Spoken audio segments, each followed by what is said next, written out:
The most important part of our study is that at least some men who identify as bisexual have the same kind of orientation that we would expect a man to mean when he says that he's straight or gay. Prior to this, I think that a lot of people kind of bought into the stereotype that bisexual men are somehow self-deluded gay men or extremely open-minded straight men. And while there certainly may be bisexual identified men who fall into those categories, there are also bisexual men who experience strong attractions to men and women, which would be sort of the common understanding of the term.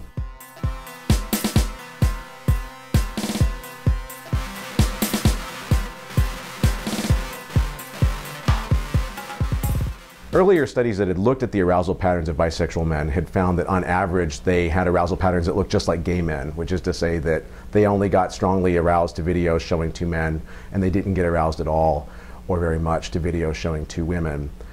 There were some weaknesses in those earlier studies, however. So for example, a lot of the bisexual men were recruited through gay student unions, gay magazines. Additionally, there weren't any inclusion criteria that were used to make sure that the men who were coming into these studies had had adequate sexual or romantic histories with members of both sexes.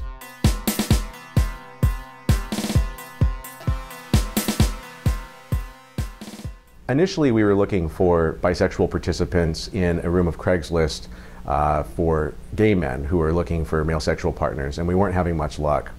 It was then that I discovered a room on Craigslist called the Casual Encounters Room, and there's different sub-rooms within this where people place personal wanted ads for either a date or a sexual encounter.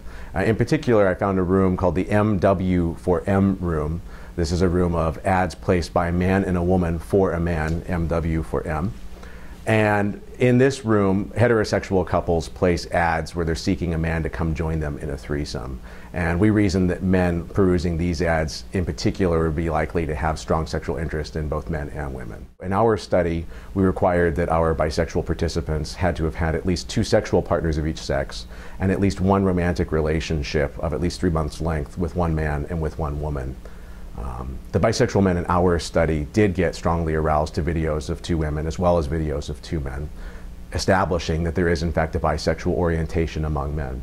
The technique that we use in our lab is called penile plethysmography. The root of the word plethysmography means to record changes. And so what penile plethysmography involves is a man wears a small gauge that looks just like this around the base of his penis, and it measures increases in the girth of his penis, usually while he's watching erotic video stimuli.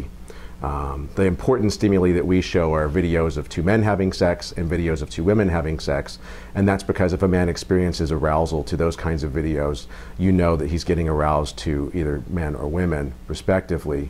We also show heterosexual sex scenes, but because there's something in it for everyone, usually men's arousal to that doesn't allow us to differentiate different kinds of men.